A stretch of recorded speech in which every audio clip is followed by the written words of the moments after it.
Merhabalar, bugün sizlerle beraber Game Power'ın Warlock kırmızı switchli mekanik klavyesini inceleyeceğiz.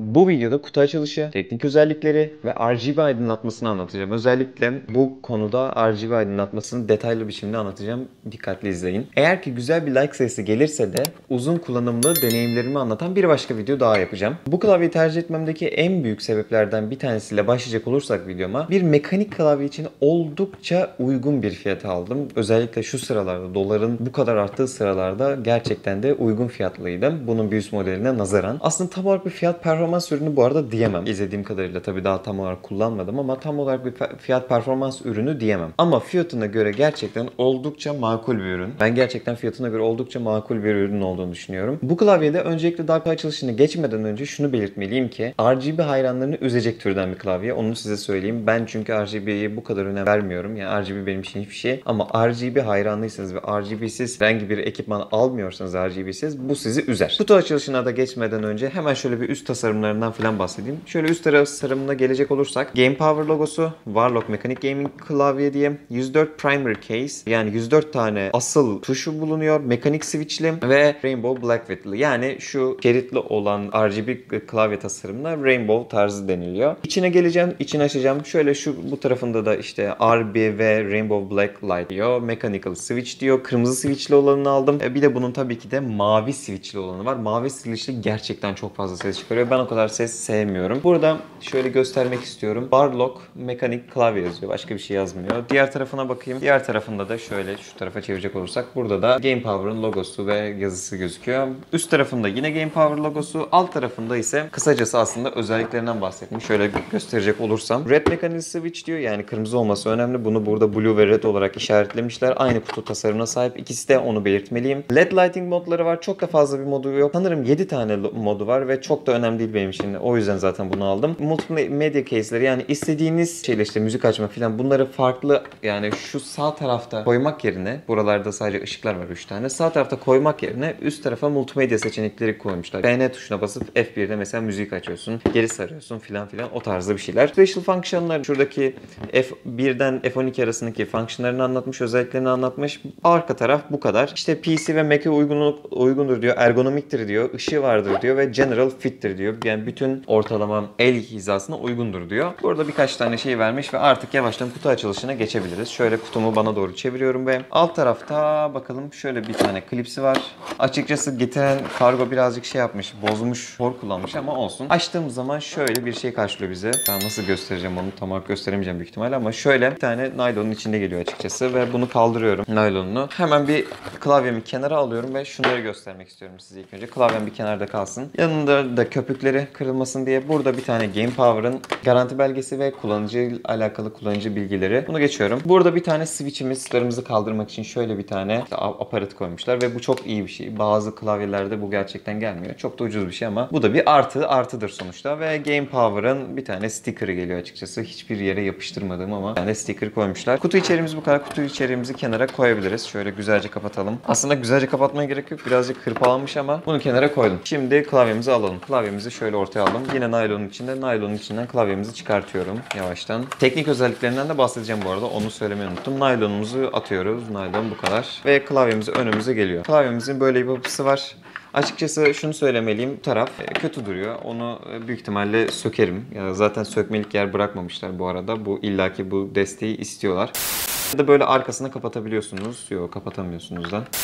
Kötü bir özellik, evet. Bunun çıkmamış olması kötü bir özellik ama zaten dediğim gibi ucuz bir klavye. İlk önce bir sesten başlamak istiyorum. Şöyle bir mikrofonumu çıkartacağım yakamdan. Şöyle bir mikrofonu şu sesle bir dinleyin. Ben bunu istiyorum. Red switch'te, yani kırmızı switch'te sesler bu şekilde geliyor.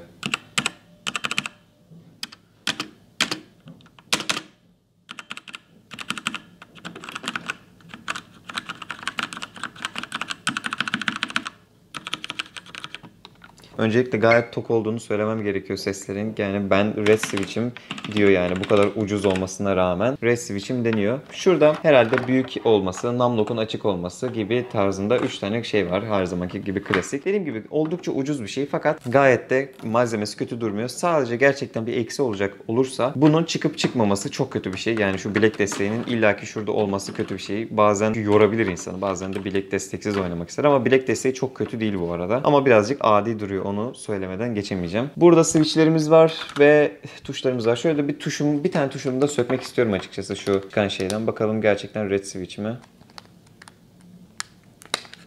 Şöyle ambalajımın içinden alıyorum bunu. Parmağıma takıyorsunuz. Mesela diyelim ki hangisini kaldıracaksınız? Çok basit bir şekilde ya da parmağınıza takmadan CTRL'i alıyorsunuz. En altına zaten klipsi var, geçiriyorsunuz ve çıkıyor. Bu kadar basit. Bakın gerçekten de gördüğünüz gibi Red Switch'li bir mekanik klavye. Şöyle görünüyor mu bilmiyorum. Bakın Red Switch'li bir mekanik klavye.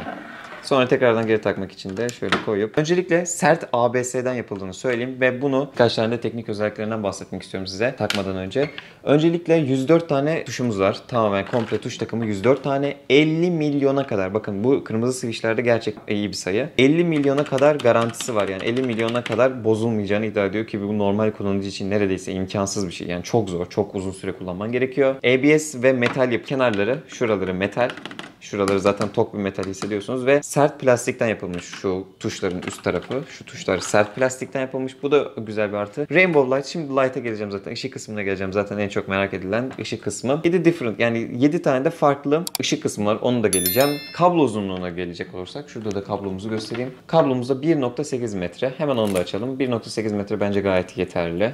Belki birazcık daha uzun olabilirdi ama gayet yeterli bir uzunluk. Şöyle açacak olursak yani 1.8 metre gayet yeterli bir uzunluğa sahip. Öyle kablomuz zaten USB ve altın kaplamalı. Şuraya dikkatinizi çekerim. USB altın kaplamalı yani dış tarafı. Başka da bir şey yok. Bu arada gecikme zamanında 5 milisaniye olarak söylüyor. 1 milisaniyeler de var biliyorum fakat 5 milisaniye olarak yazıyor. Bu da bir eksidir bence. Tabii bunu çok fazla fark etmezsiniz büyük ihtimalle ama yine de bir eksidir. Son olarak şeyi de değinmek istiyorum. Bir software'i yok kesinlikle. Yani kendi üzerinde herhangi bir programı Windows'u ya da Mac'e kuracağınız herhangi bir programı yok. Direkt kendi hafızasında zaten RGB'leri. Direkt taktım. Şurada bir tane mavi ışık yandı. Mesela FN'ye basıp hop gördüğünüz gibi görüyorsunuz RGB aydınlatmayı. Bilmiyorum şu anda şey çok fazla, ışık çok fazla ama büyük ihtimalle gece çekimini koyarım bu kısma. Yani RGB'si FN'ye bastığınız zaman mesela geliyor ve cihazı ayarlıyor diyor bu sırada. Windows'ta ayarladı. Mesela FN Insert'e bastığımız zaman şöyle bir RGB dönüyor işte sırayla. Bakın LED dediğim şey şu. Bakın burası sadece LED'li. Şöyle LED. Yani tek tuş üzerine değil. Kırmızı, yeşil diye aşağı iniyor. Yani Rainbow şey bu demek. FNHM'ye basalım. FNHM bu şekilde böyle yanıp sönüyor. FNPU'ya basalım, Page-Up'a basalım. Bir kısmı yanıyor. O tarz bir şey herhalde. Değdiğin yanıyor. Değdiğin zaman yanıyor ve kapanıyor. FNDL'e bastığım zaman full yanıyor. FNEnd'e bastığım zaman belirli oyun modları çalışıyor. Ve bu arada bu FN ve End kısmına bastığınız zaman istediğiniz tuşlara bir şekilde atayabiliyordunuz diye biliyorum. O tuş takımını orayı aydınlatabiliyorsunuz diye biliyorum. Mesela şu an sadece bende ESC, WASD ve yön tuşları açık. Bu da oyun modu gibi bir şey. FN Page Down'a basıyorum son olarak. Bu da tıkladığım tuş yanmaya devam ediyor böyle. Çok garip bir şey. Şöyle bakın yanmaya devam ediyor ve belirli bir süre sonra sönüyor. Ben bunu severim bu arada. Bu tarz şeyleri severim. Büyük ihtimalle ben bu modda kullanırım ama şu modda böyle bir rainbow olarak dönmesini tercih ediyorum. Böyle bir dönsün. Ki kapatmak istediğim zaman nasıl oluyor onu merak ediyorum. Şöyle biraz oynamak aslında güzel geldi renklerle falan. Dediğim gibi Game Power'ım bu. Bir de birazcık böyle bir yazı yazmak istiyorum. Yazı yazarken sesimi dinleyin birazcık diye. Şöyle bir şeyler yazalım, bir şeyler karalayalım. Mesela ne diyelim? Merhabalar. Bakın tamamen şu an yazı yazmaya çalışıyorum. Hatta şöyle komple hepsini silerim.